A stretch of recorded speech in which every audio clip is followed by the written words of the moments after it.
നിയമസഭാ തെരഞ്ഞെടുപ്പിനുള്ള നാമനിർദ്ദേശ പത്രികയുടെ സൂക്ഷ്മ പരിശോധന ഇന്നാണ് നടക്കുക. പത്രിക പിൻവലിക്കാനുള്ള സമയപരിധി മറ്റന്നാൾ അവസാനിക്കുകയും ചെയ്യും. പല മണ്ഡലങ്ങളിലും സ്ഥാനാർത്ഥികൾക്ക് ഭീഷണിയുമായി കുറച്ച് അപരന്മാർ സജീവമായിരിക്കുന്നു. പേരാവൂർ കെ ശൈലജയ്ക്ക് അപരയുണ്ട്. സണ്ണി ജോസഫിനും ഒരു അപര ഭീഷണി വന്നിരിക്കുന്നു. ബേപ്പൂരിൽ UDF സ്ഥാനാർത്ഥിയെ PV അൻവറിന് 4 അപരന്മാരാണുള്ളത്. കുറയ്ക്കരുതല്ലോ. പരസ്യപ്രചാരണത്തിന് 14 ദിവസങ്ങൾ മാത്രം ശേഷിക്കെ മുന്നണികൾ പ്രചാരണം ഊർജിതമാക്കിയിരിക്കുന്നു. വിവിധ മണ്ഡലങ്ങളിൽ നിന്നുള്ള റിപ്പോർട്ടുകൾ വന്നുകൊണ്ടിരിക്കുകയാണ്. കൊച്ചിയിൽ നിന്ന് ബിപിൻ സി വിജയനും തിരുവനന്തപുരത്ത് നിന്ന് റിനു ശ്രീധറും അതുപോലെ കോഴിക്കോട് നിന്ന് അജി കുഞ്ഞുമോനും തത്സമയം ചേരുന്നു. Good morning my army. അപ്പോൾ അജി കുഞ്ഞുമോനാണ് കോഴിക്കോട് നിന്ന് ആദ്യം ചേരുന്നത്. Aji Kunjumon, good morning. പറയൂ, കോഴിക്കോടും പരിസര പ്രദേശങ്ങളിലും മലബാറിലും പൊതുവെ തെരഞ്ഞെടുപ്പ് രംഗം വളരെ സജീവമായി എന്നാണ് ഞാൻ മനസ്സിലാക്കുന്നത്. എന്നാൽ അപരന്മാരും യാത്ര തുടങ്ങിക്കഴിഞ്ഞു. തീർച്ചയായിട്ടും ഗുഡ് മോർണിംഗ് SKN. അപരന്മാർ യാത്ര തുടങ്ങിക്കഴിഞ്ഞു. നേരത്തെ SKN സൂചിപ്പിച്ചതുപോലെ കോഴിക്കോട് മലബാറിനെ പരിശോധിക്കുകയാണ്. മലബാറിന്റെ ചിത്രം പരിശോധിക്കുകയാണെങ്കിൽ അവിടെ കോഴിക്കോട് ജില്ലയിൽ ബേപ്പൂർ മണ്ഡലത്തിൽ മന്ത്രി PA മുഹമ്മദ് റിയാസിന് 2 അപരന്മാരും ഒപ്പം തന്നെ UDF സ്ഥാനാർത്ഥിയായ PV അൻവറിന് 4 അപര സ്ഥാനാർത്ഥികളുമാണ് ഉള്ളത്. നേരത്തെ പേരാവൂരിൽ KK ശൈലജ ടീച്ചറിനൊപ്പം തന്നെ സണ്ണി ജോസഫിന് അടക്കമുള്ള ആളുകൾക്കും അപരഭീഷണി ഉണ്ട് എന്നുള്ളതാണ് ഏറ്റവും എടുത്തു പറയേണ്ടത്. ഇന്നാണ് നാമനിർദ്ദേശ പത്രികയുടെ സൂക്ഷ്മ പരിശോധന നടക്കുന്നത്. ഈ നാമനിർദ്ദേശ പത്രികയുടെ സൂക്ഷ്മ പരിശോധനയ്ക്ക് ശേഷം ഈ അപരന്മാരുടെ പത്രിക തള്ളുമോ ഇല്ലയോ എന്നുള്ളതാണ് നമുക്കറിയേണ്ടത്. പ്രത്യേകിച്ച് ഈ ശക്തമായ ത്രികോണ മത്സരങ്ങൾ നടക്കുന്ന മണ്ഡലങ്ങളിലെല്ലാം തന്നെയും ഈ അപരന്മാരെ പിന്തിരിപ്പിക്കാനുള്ള ശ്രമങ്ങളൊക്കെ തന്നെയും മുന്നണികളുടെ ഭാഗത്ത് നിന്നും ഉണ്ടാകുന്നുണ്ട്. ബേപ്പൂർ മണ്ഡലത്തെ സംബന്ധിച്ച് പറയുകയാണെങ്കിൽ കഴിഞ്ഞ തവണ വലിയ ഭൂരിപക്ഷത്തോടെ PA മുഹമ്മദ് റിയാസ് വിജയിച്ച മണ്ഡലമാണ് ബേപ്പൂർ മണ്ഡലം. ആ ബേപ്പൂർ മണ്ഡലത്തിൽ PA മന്ത്രി മുഹമ്മദ് റിയാസിന് 2 അപരന്മാർ ഉണ്ട്. മാത്രമല്ല അവിടുത്തെ UDF സ്ഥാനാർത്ഥി കൂടിയായ PV അൻവറിന് അവിടെ 4 അപരന്മാർ ഉണ്ട് എന്നുള്ളതാണ് ഏറ്റവും എടുത്ത് പറയേണ്ടത്.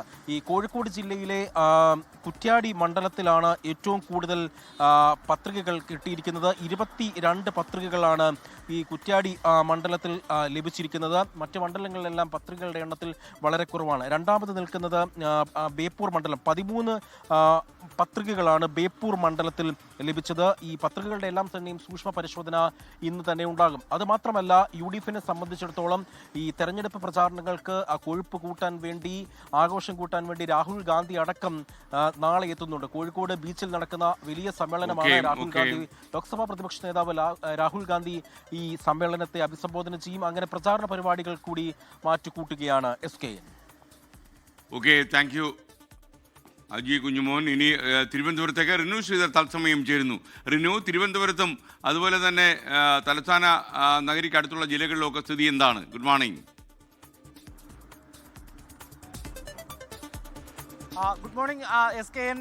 എന്തായാലും സൂക്ഷ്മ പരിശോധന ദിവസം ഇന്ന് അവസാനിക്കുകയാണ്. ഇന്നലെ പത്രിക സമർപ്പിക്കാൻ നമുക്കറിയാം വൈകുന്നേരം 3 മണി വരെ സമയമുണ്ടായിരുന്നു. തിരക്കിട്ട ഒരു തെരഞ്ഞെടുപ്പ് പത്രികാ സമർപ്പണം എന്ന് തന്നെ നമുക്ക് പറയാം. കാരണം 15-ാം തീയതി തെരഞ്ഞെടുപ്പ് പ്രഖ്യാപിച്ചതിന് ശേഷം വെറും 6 ദിവസം മാത്രമാണ് ഒരു പ്രവൃത്തി ദിവസമായി പത്രിക സമർപ്പിക്കുന്നതിന് വേണ്ടി ലഭ്യമായത്. തെരഞ്ഞെടുപ്പ് കമ്മീഷന്റെ ഏറ്റവും ഒടുവിലെ കണക്കനുസരിച്ച് 1252 പേരാണ് പത്രിക സമർപ്പിച്ചത്. അതായത് സ്ഥാനാർത്ഥിമാർ 1252. നമുക്കറിയാം ഒരു സ്ഥാനാർത്ഥി 2-3 പത്രിക സമർപ്പിക്കും. അങ്ങനെ വരുമ്പോൾ 2117 പത്രികകൾ ഇതുവരെ ലഭ്യമായിട്ടുണ്ട്. ഇതുവരെ നൽകുന്ന കണക്കാണ്. ഇനി അത് മാറാനും സാധ്യതയുണ്ട് ഏറ്റവും ഒടുവിലത്തെ കണക്ക് എത്തുമ്പോഴേക്കും. എന്തായാലും 26-നാണ് ഈ സൂക്ഷ്മ പരിശോധന കഴിഞ്ഞ് പത്രിക പിൻവലിക്കുന്നതിന് വേണ്ടിയിട്ടുള്ള ഏറ്റവും അവസാന തീയതി. മറ്റൊരു പ്രധാനപ്പെട്ട ഒരു കാര്യം എന്ന് പറയുന്നത് തെക്കൻ കേരളത്തിൽ അങ്ങനെ പൊതുവെ ഈ അപരന്മാരുടെ ശല്യമില്ല എന്നുള്ളതാണ്. തെക്കൻ കേരളം സമാധാനപരമായി അപരന്മാർ നഗരത്തിൽ ഇറങ്ങാതെ പോകുന്നു എന്ന് വേണമെങ്കിൽ നമുക്ക് പറയാം. എന്തായാലും ഈ അപരന്മാരെ എല്ലാം പിന്തിരിപ്പിക്കുവാനുള്ള ഒരു ശ്രമത്തിൽ തന്നെയാണ് നേതാക്കൾ അടക്കം ഇപ്പോൾ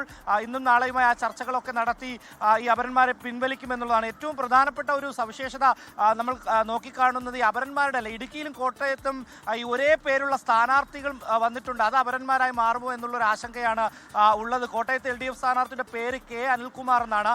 NDA സ്ഥാനാർത്ഥിയുടെ പേര് P അനിൽകുമാർ. വോട്ടർമാർക്ക് സ്വാഭാവികമായും ഒരു ആശങ്ക ഉളവാക്കും വോട്ടിംഗ് മെഷീന്റെ അടുത്തെത്തുമ്പോഴേക്കും എന്നുള്ളതാണ്. ഇടുക്കിയിൽ A രാജയാണ് LDF സ്ഥാനാർത്ഥി, F രാജയാണ് UDF സ്ഥാനാർത്ഥി, S രാജേന്ദ്രൻ NDA സ്ഥാനാർത്ഥിയുമായി വന്നിരിക്കുന്ന ഒരു സാഹചര്യമാണുള്ളത്. എന്തായാലും തെരഞ്ഞെടുപ്പ് ചിത്രം ഈ 26-ന് സൂക്ഷ്മ പരിശോധന കഴിഞ്ഞു പത്രിക പിൻവലിക്കുന്നതോടുകൂടി തെളിയുമെന്നുള്ളതിൽ യാതൊരുവിധ സംശയമില്ല. എന്തായാലും സ്ഥാനാർത്ഥികളെല്ലാം തന്നെ തെരഞ്ഞെടുപ്പ് പര്യടനത്തിന്റെ തിരക്കിലാണ്. Okay, thank you. നമുക്കൊപ്പം ചേർന്നത് ബിനു ശ്രീധറായിരുന്നു തിരുവനന്തപുരത്ത്. ഇനി കൊച്ചിയിലേക്ക് വിപിൻ സി വിജയൻ ചേരുന്നു. വിപിൻ, മധ്യ കേരളത്തിലെ അവസ്ഥ എങ്ങനെയാണ്?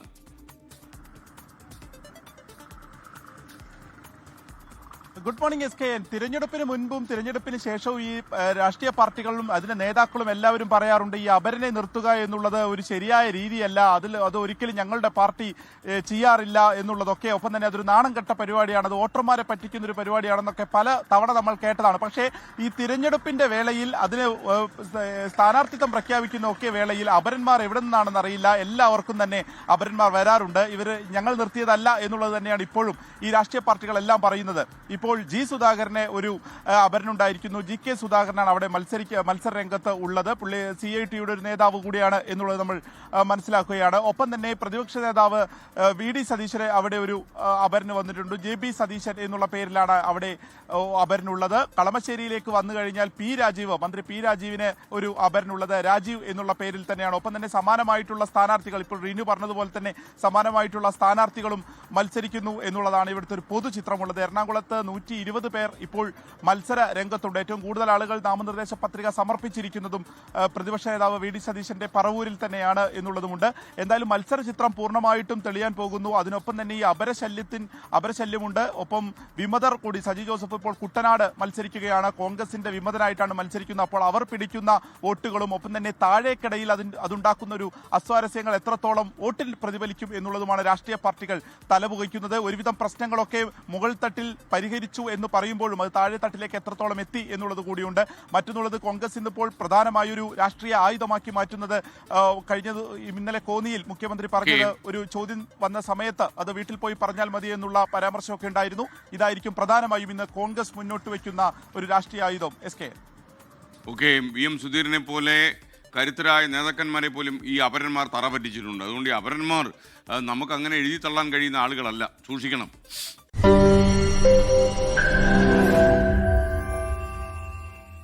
ലോകത്തെവിടെയായാലും ഏത് സമയത്തും 24 വാർത്തകളും ഓഗ്മെന്റഡ് റിയാലിറ്റി പാക്കേജുകളും എക്സ്പ്ലെയിനറുകളും വിശദമായി കാണാൻ ഞങ്ങളുടെ YouTube ചാനൽ നിങ്ങൾക്ക് സബ്സ്ക്രൈബ് ചെയ്യാം.